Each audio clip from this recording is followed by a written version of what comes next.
Morning, everybody. I'm Strobe Talbot, and it's my great pleasure to welcome you here this morning for a particularly timely event with a particularly distinguished speaker.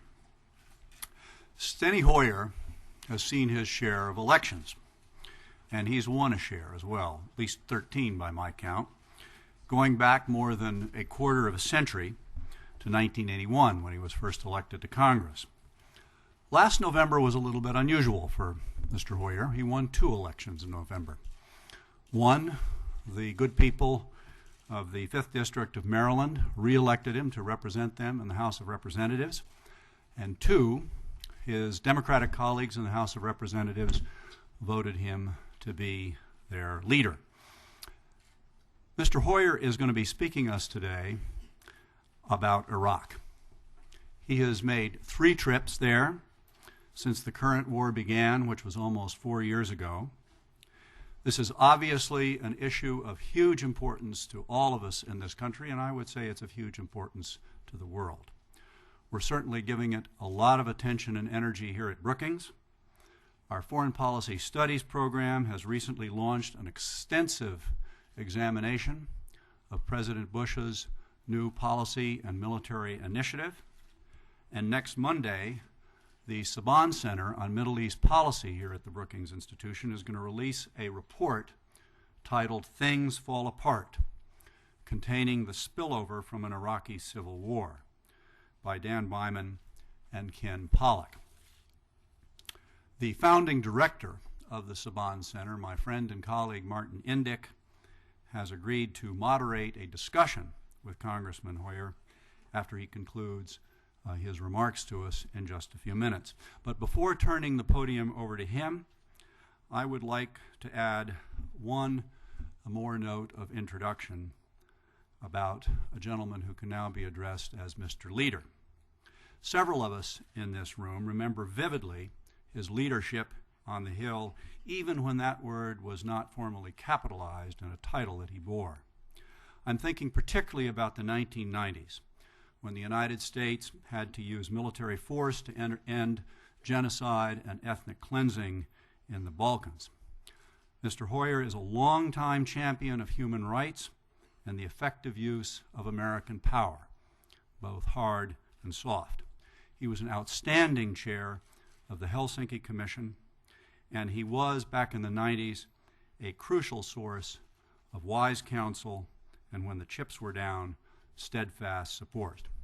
And that is yet another reason why it's my personal honor to welcome him here to Brookings this morning. Mr. Leader.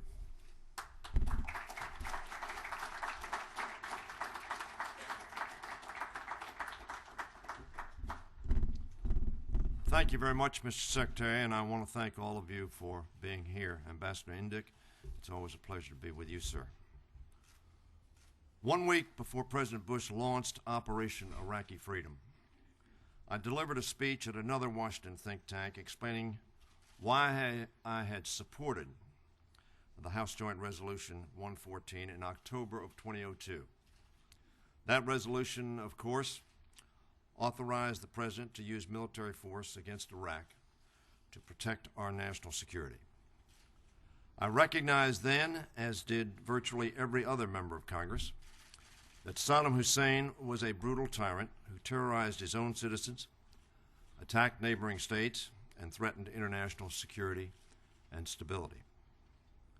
My view, which I shared in March 2003 and continue to believe, is that our effort against Hussein was, and I quote, an action to enforce requirements designed by the United Nations to secure peace and stability, as well as a response to military provocations repeatedly taken by Iraq in contraventions of his responsibilities, more than a dozen of the resolutions passed by the Security Council since Iraq's invasion of Kuwait.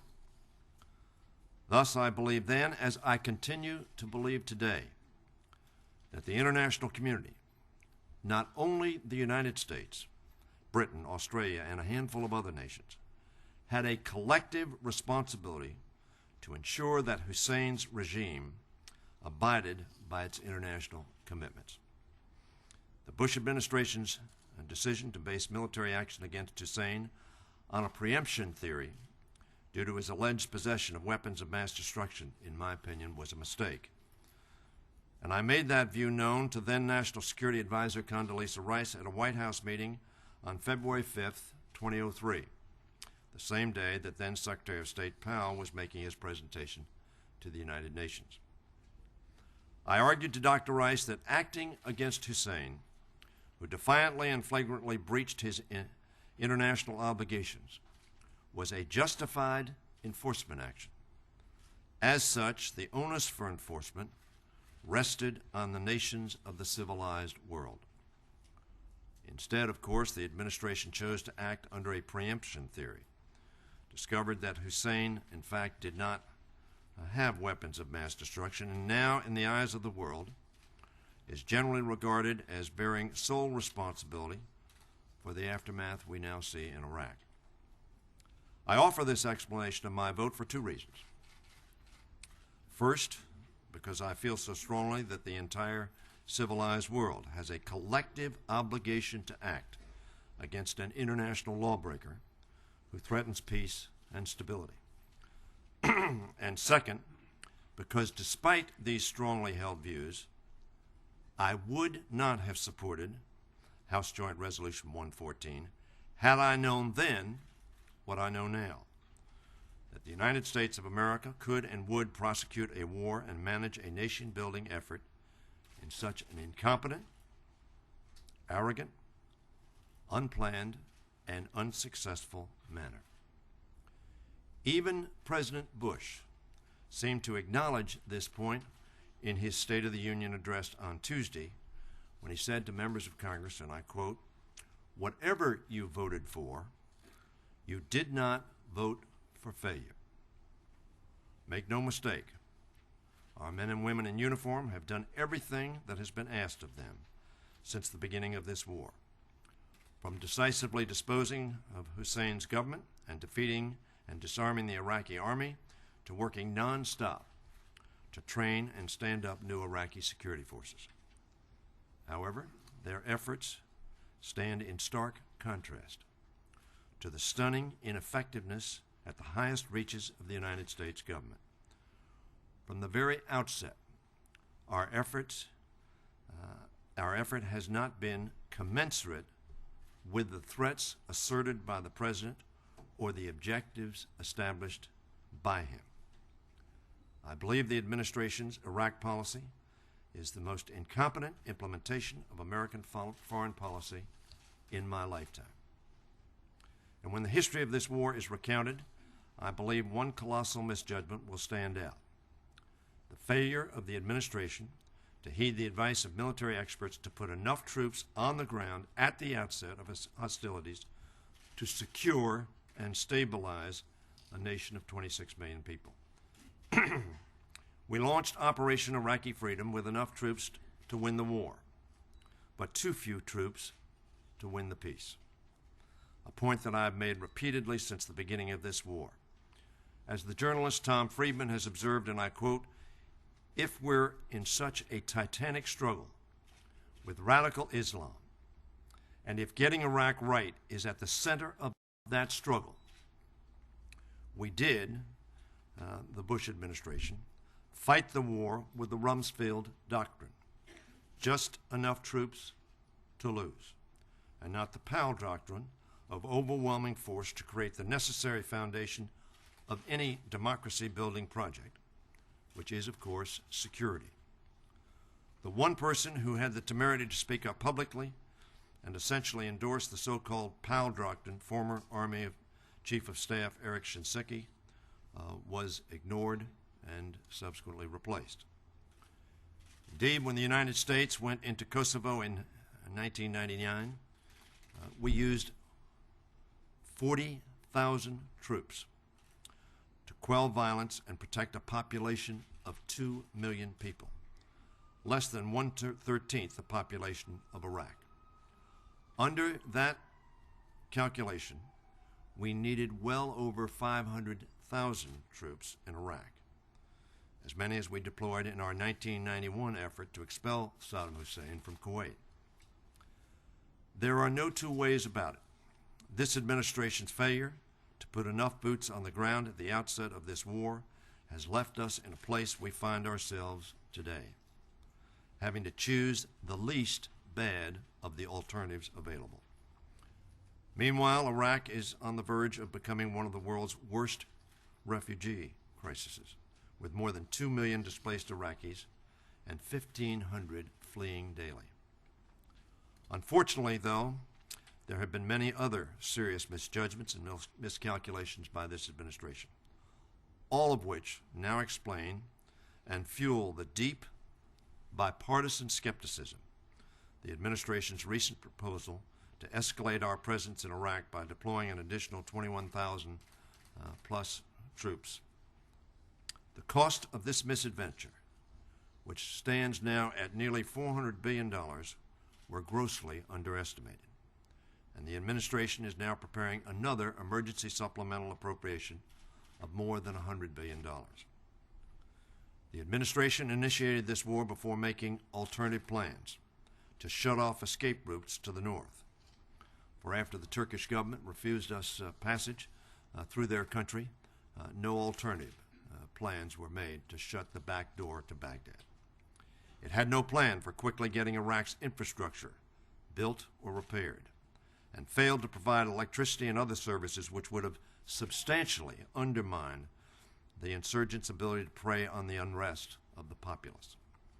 In fact, Brigadier General Mark Scheid revealed last year that former Defense Secretary Rumsfeld threatened to, and I quote, fire the next person, close quote, who talked about the need for a post-war plan.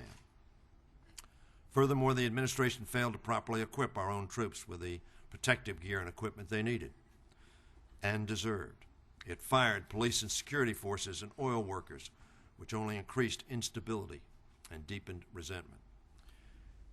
It hired unqualified political appointees for the Coalition Provisional Authority. And when confronted with concrete evidence of widespread mistreatment of detainees in American custody, the President failed to hold anyone in his administration accountable.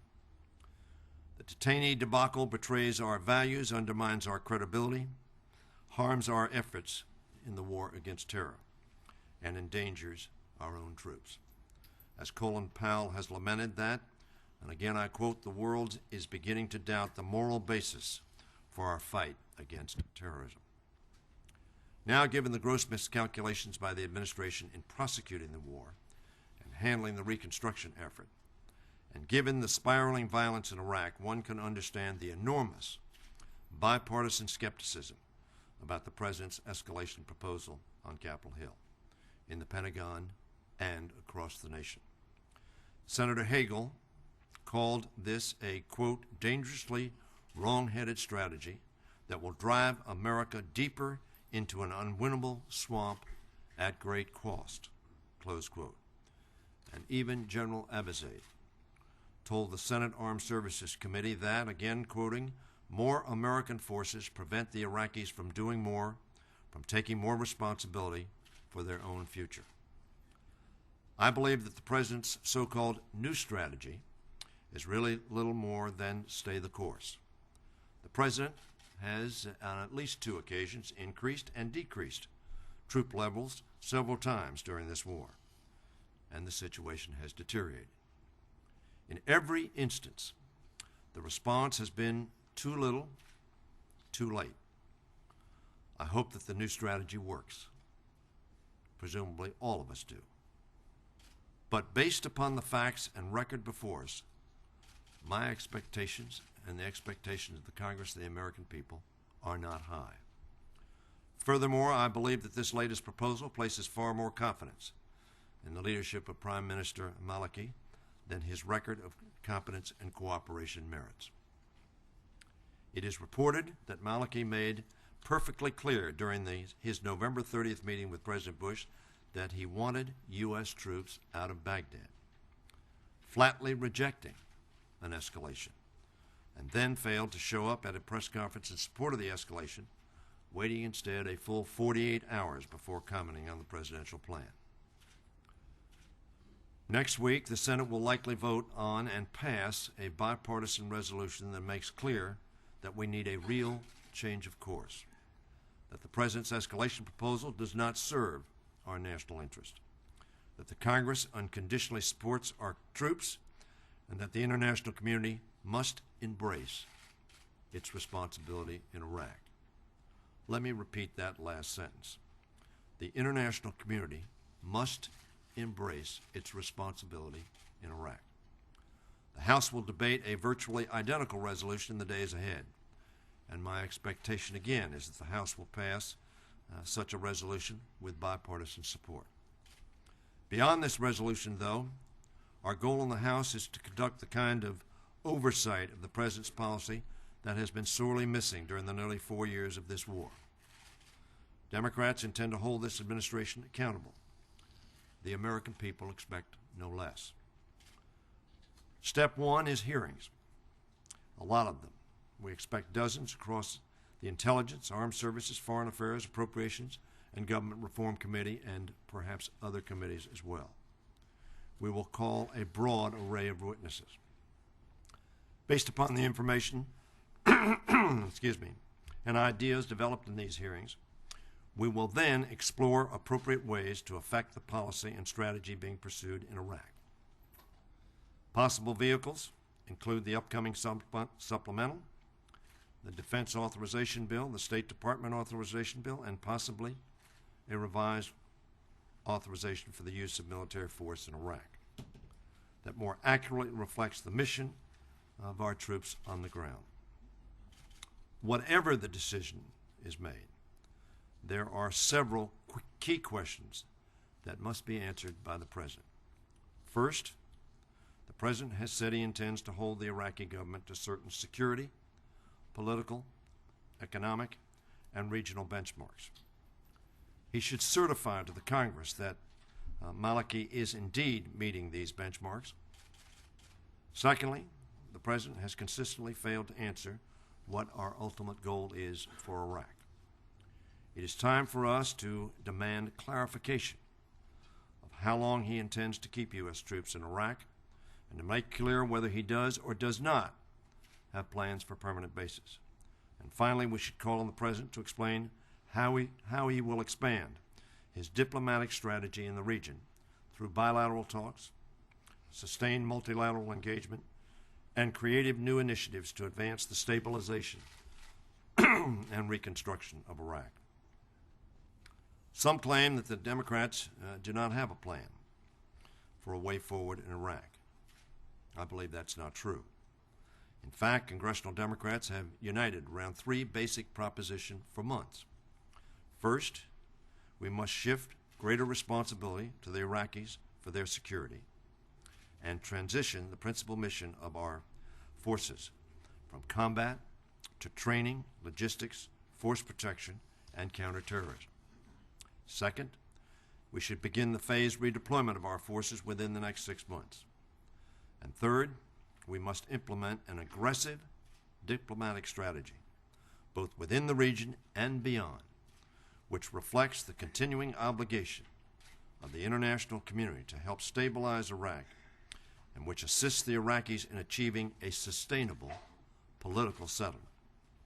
This alternative path will not necessarily lead to the Iraq we would have liked to see at the outset of this war. As retired Lieutenant General William Odom said before the Senate's Foreign Relations Committee on January 18th, and again I quote, "No doubt a withdrawal will leave a terrible aftermath in Iraq. But we cannot avoid that," he said. "We can only make it worse by waiting until we are forced to withdraw." Let me take a minute to expand on the third point I mentioned above, the call for greater internationalization. I believe there are many excellent and feasible proposals that are worthy of our consideration. In the interest of time, I'll mention just a few. The Democratic leadership of the House and Senate over the past 6 months has called on the President to carry out not a military surge, but a diplomatic surge. In our letters in July, September, and October, we recommended that the President convene an international conference and contact group to support a political settlement in Iraq, to help Iraq protect its sovereignty and borders, and to revitalize fundraising for the stalled economic reconstruction and rebuilding efforts. In December, the bipartisan Iraq Study Group, headed by former Secretary of State Baker and former Congressman Hamilton, recommended that the President establish an international support group intended to stabilize Iraq and ease tensions with neighboring countries. Their view, which I share, is that this group would include all of the countries bordering Iraq, including Iran and Syria, as well as key Middle East nations like Egypt and the Gulf states, the permanent 5 members of the UN Security Council, the European Union, and the UN Secretary General. I also support the call for the President to immediately launch a new diplomatic offensive to get other countries involved in securing Iraq's borders through joint patrols and other cooperative efforts, promote trade and commerce with other Muslim nations, energize the stabilization effort, and reestablish diplomatic ties. Finally, the Iraq Study Group made the critical point that the President needs to work with Prime Minister Maliki to ask for help from key regional bodies, such as the Organization of the Islamic Conference and the Arab League, in Iraq's reconciliation process. The members of these bodies have high stakes in a stable Iraq. We should call on these organizations to establish a regional security framework that focuses on confidence-building measures and security cooperation. We also should ask these countries to invest some small percentage of their hundreds of billions of dollars made in oil profits to help bolster security and reconstruction efforts. These countries contributed significant amounts in 1990 and 91, and they should again. For example, in the first Gulf War, the United States contributed less than $10 billion of the total war cost, as most of you know, of the $61 billion of cost, while Saudi Arabia and Kuwait contributed $36 billion, and Germany and Japan gave $16 billion. At the very minimum, we ought to push these countries to come through on donations already pledged as critical debt forgiveness. The Donors Conference in Madrid in 2005 raised pledges of $13.5 billion.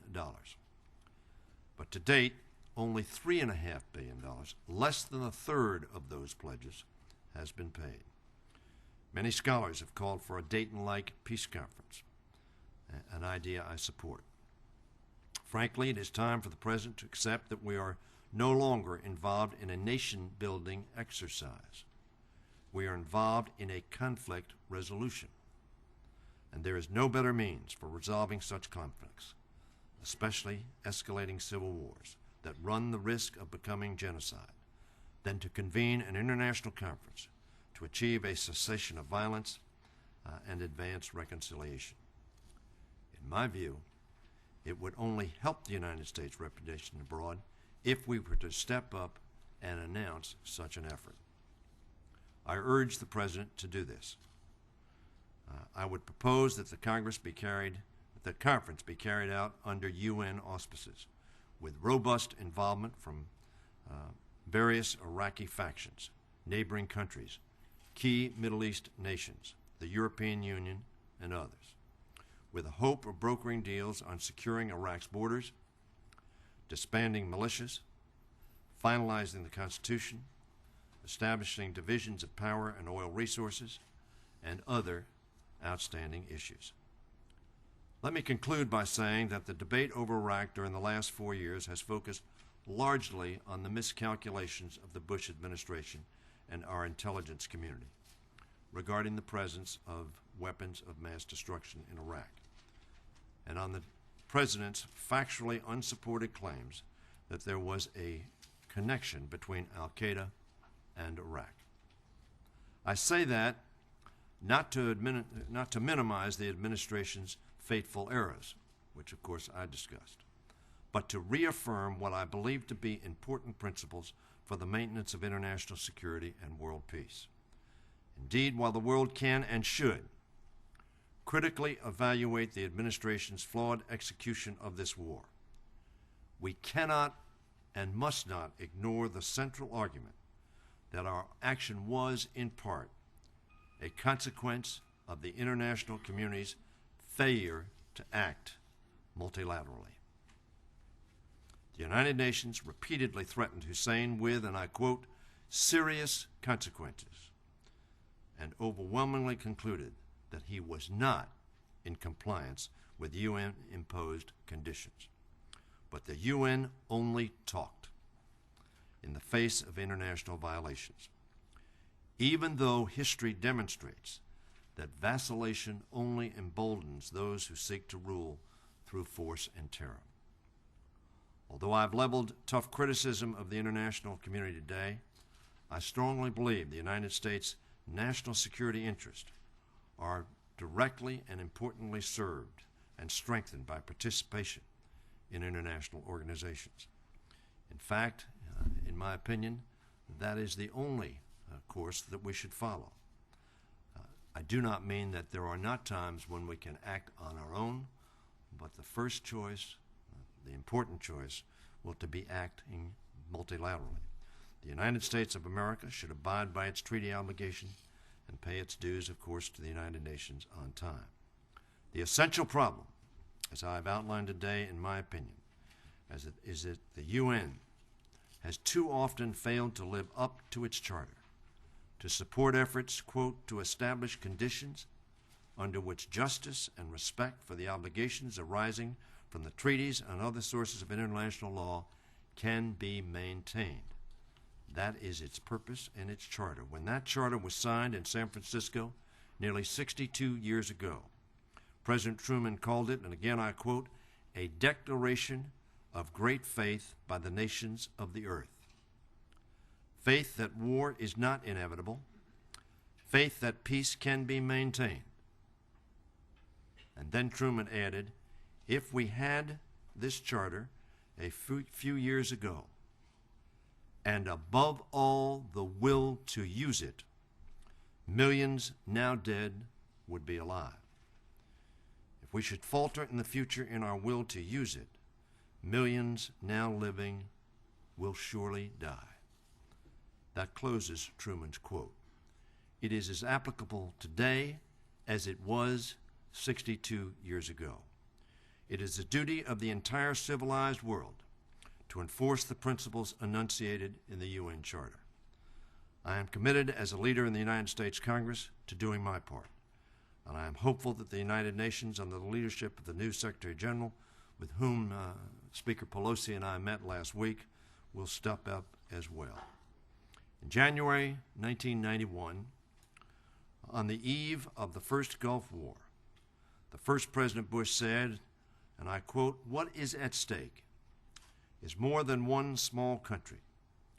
It is a big idea, a new world order, where diverse nations are drawn together in common cause to achieve the universal aspirations of mankind: peace and security, freedom and the rule of law. Such is a world worthy of our struggle and worthy of our children's future. I agree. Today we devise a way forward in Iraq. As we devise a way forward in Iraq, I urge the international community to embrace its responsibility for creating that new world order, a new world order based upon collective action by all, and recognize, as Secretary General Bond stated last week, that, and again I quote, Iraq is the world's problem. Again, I agree. Together, the peace-pursuing nations must do better if peace is the legacy we wish to leave our children. Thank you very much. Martin, you want to sit over here? Sit over here.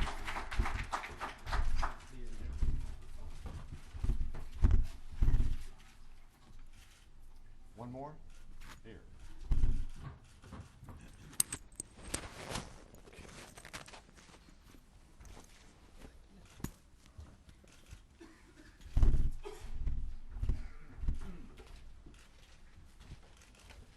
Well, thank you very much, Mr. Leader. It's a pleasure to welcome you here to Brookings, and I want to just add my words of praise to Strobe Talbot, our president, in the leadership that you've shown and the leadership that we fully expect you to show in your new position. I think what you've done here today is laid out a very coherent, in some ways devastating critique, but also a clear alternative way forward. Before we go to the audience, I just wanted to ask you a couple of questions about that. The first really relates to what is a clarion call in your speech for the international community to take on its responsibilities. And the practical question that arises comes from the fact that the Bush administration chose to act unilaterally in these circumstances. As Colin Powell warned, you break it, you own it, Mr. President. So, it's a question of how do you transition from a situation in which the international community clearly has absolved itself of responsibility and been allowed to absolve itself of responsibility as a result of the unilateralism of the Bush administration. And your recommendation is to bring together an international conference, but we have a situation where the neighbours are divided, deeply divided on this, where the Sunni neighbours see this as an exercise in promoting Shia control now of Iraq. And the Shia neighbour of Iran sees it in very similar terms. So it really raises the question of how do you, given all of those circumstances, how do you implement what is a very clear argument for greater international responsibility? Thank you, Mr. Ambassador, and again, thank you for giving me this opportunity. First of all, my premise is that the consequences of failure will not be unilateral. They will not be solely the United States consequence. There will be consequences to the region and to the international community, both strategically and economically.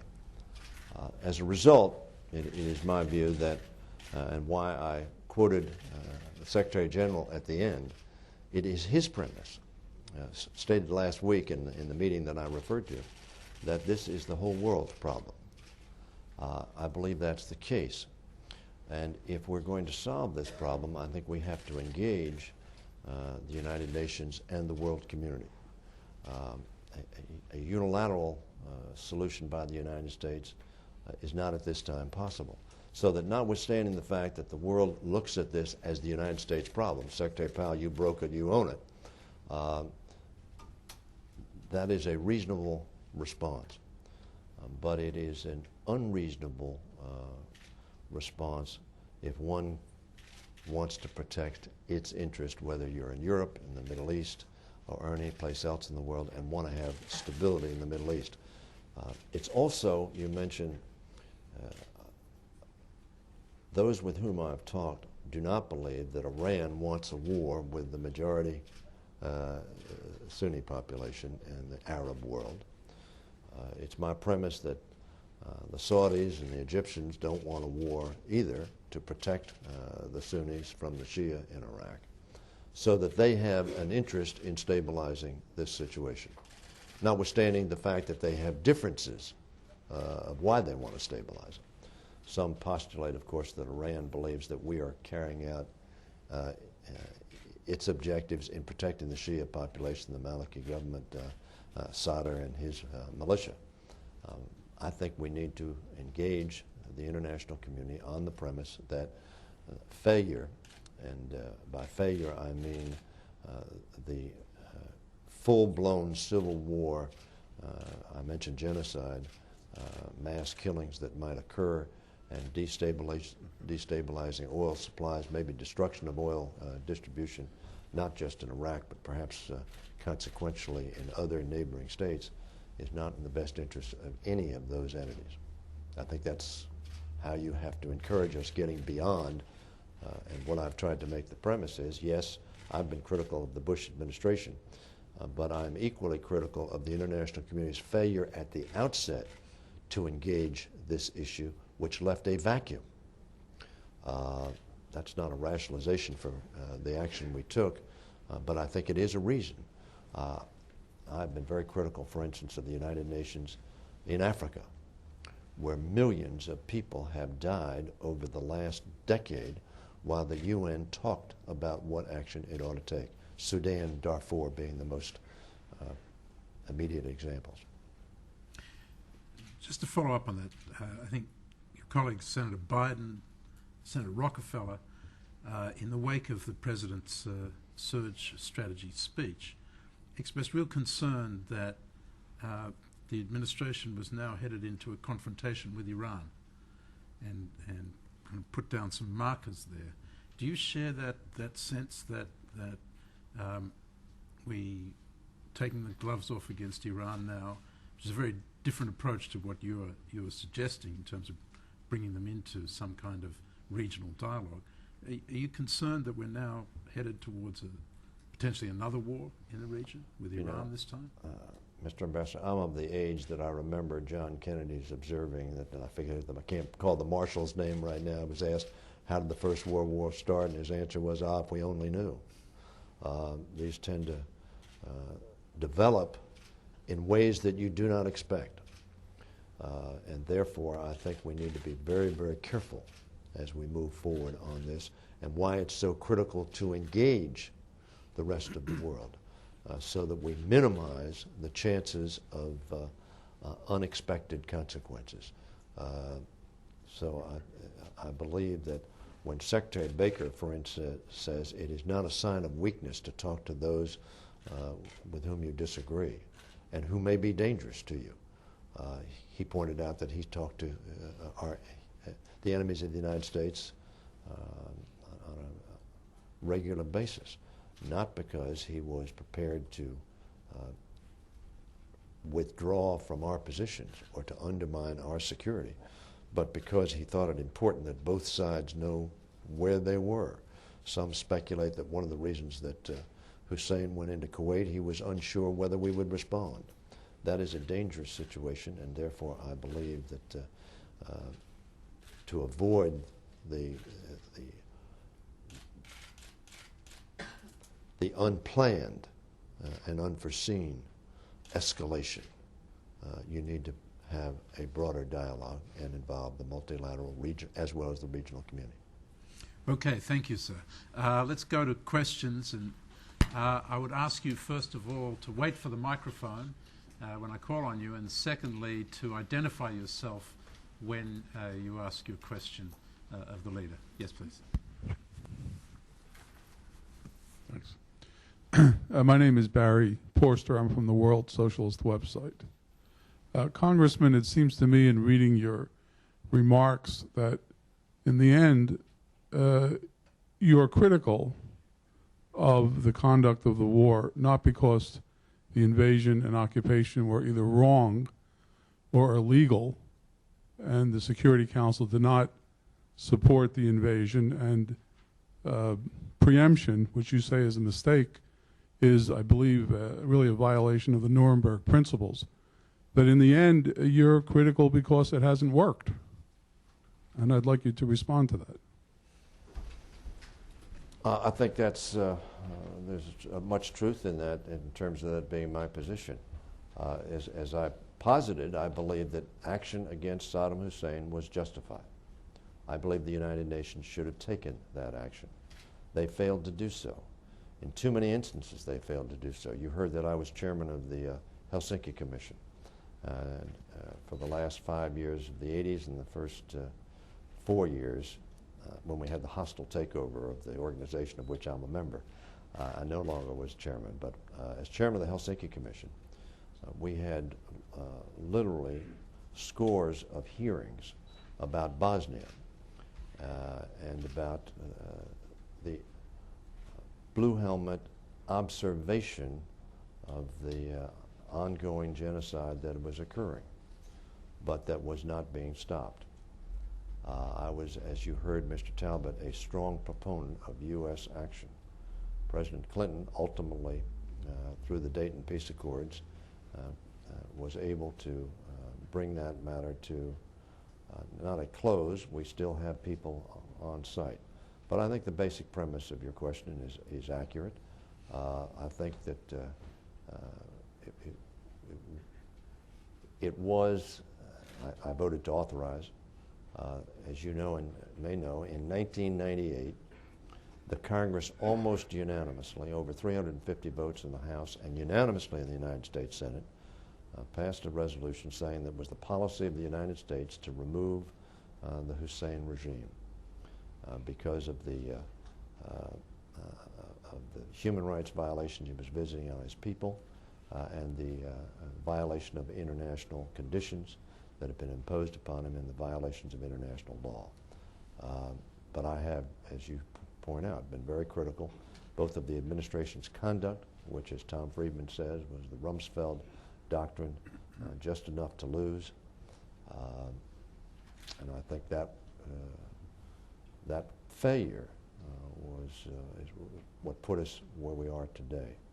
But I think that initially it was the United Nations obligation to act. Whether or not you want to justify the Bush administration's action, it was, I think, in the final analysis, the result of the UN's failure to act that allowed the Bush administration to fill that vacuum. Yes, please, down here. Hiro Matsumura, visiting fellow at Brookings. My question is, how are you going to convince that international community that everybody got to help the United States? Usually, unilateral action leads to the unilateral responsibility. And as you said, the Iraq war is a war of the United States, but not others. But because outcome has a serious ramification for everybody, so everyone have to be helpful to the United States. But you are almost saying that everyone have to help the United States has created. On the other hand, you apparently accepted that the Bush administration has a very poor execution of the war policy. But I think that is not good enough to convince other leaders of other nations. I don't know that that was a question. I understand that's your view. It may not be. But in my opinion, the administration, as I pointed out, has not made the efforts to convince the international community to engage, nor given it an avenue for such participation or helped to create such an avenue. But as I pointed out at the end, it may not be the conclusion of individual members of the United Nations, individual countries, but clearly the Secretary General adopts the premise that it is the responsibility of the world. After all, Hussein invaded Kuwait. Unanimously, the Security Council approved taking action as a result of that invasion to drive him out of Kuwait, and then unanimously adopted conditions that they imposed upon him, and then unanimously concluded that he was not complying with those conditions. Those conditions were imposed for the purposes of maintaining and preserving international security. Their violation put that at risk. The Charter of the United Nations says that it is the purpose of the United Nations to take action when that occurs. It did not. Having not done so, whatever the reasons behind where we are today, we are where we are. And my premise is that that we are much better able to bring this matter to a stable position through actions of the international community than we are by continued, essentially, unilateral action of the United States. Gary? Thank you. Mr. Leader, Gary Mitchell from the Mitchell Report. I want to ask a question that leads to some consideration of what could considerably be a difficult and historic set of circumstances for the Congress to deal with. And to do that, I would say that in addition to the rather devastating inventory of mistakes that you outline in your speech, it seems to me there are two other things that we've learned about this president and this administration in the conduct of this war. The first is an inability and an unwillingness to engage the American public writ large through some form of sacrifice, both in Iraq and the global war on terror. And the second is a similar, it seems, incapacity, unwillingness to engage the rest of the world, as you suggested. Given that, and the significance that is attached to a diplomatic surge, which you've outlined, which the Iraq Study Group outlined, what is the role of Congress? What are the potential options that the Congress has to deal with a president and a vice president, short of impeachment, that force the hand of the administration to engage in that diplomatic surge in the ways that you've outlined in your speech? Okay. First of all, engaging the American public. Democracies have a very direct way of engaging the American public, or their publics. They hold elections. The election of November was a pretty powerful message. And that message was heard by the administration. Shortly thereafter, and to the lament of many Republicans, it was not done before. Secretary Rumsfeld was asked to leave, or decided to leave, whatever the circumstances were. So a substantial change was posited by that change itself in the leadership of the Defense Department. Secondly, Secretary Gates was named as a replacement. Secretary Gates testified before the committee in his confirmations hearings that we were not winning. That was, I think, maybe the first admission in such stark terms of the failure of the administration to attain its objectives. I think the president's speech was a very subdued speech because of his present poll numbers, which show that the public does not have confidence in his proposals or in his leadership at this point in time. The majority don't. I think, therefore, the president is in a frame of mind and suggested such in his speech. We've rejected the formulation for it, which is this sort of equal some other committee of bipartisan leadership of the Congress to sit down. Speaker Pelosi and Leader Reid have said, look, we have a bipartisan structure. We have committee structures of Republicans and Democrats, and we'll talk about it. And we've indicated to the president.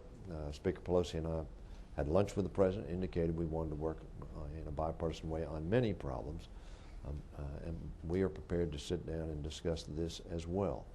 Now, in terms of engaging the Congress as we move forward, I've suggested a number of alternatives where we can act. But we are, after all, now 3 weeks into the new Congress. We've had significant hearings already, and more are planned. We will be considering a supplemental appropriation bills, authorization bills, both the foreign affairs operation, our foreign operations authorization bill, as well as the defense authorization bill. So we will have a lot of opportunities to discuss policies with the administration.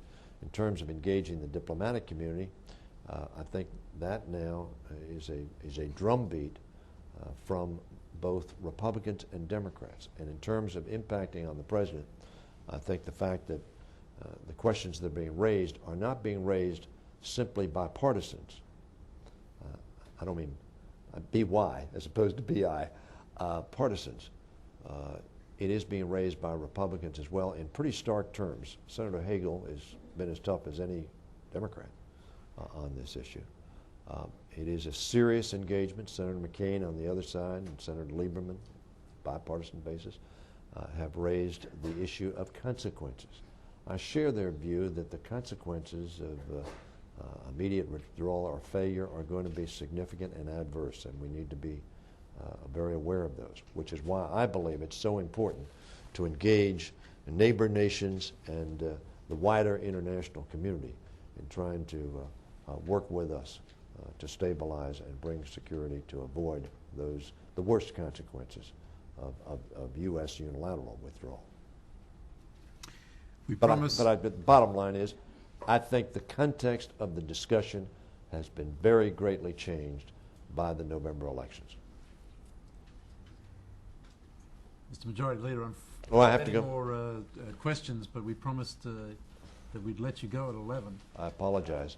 So I just want to thank you on behalf of all of us here at Brookings for a very compelling analysis and prescription. There's a heavy responsibility, obviously, on your shoulders and the leadership in the House. And I think today we've got a sense of how you're going to go forward, and we wish you Godspeed. Thank you. Thank you very much.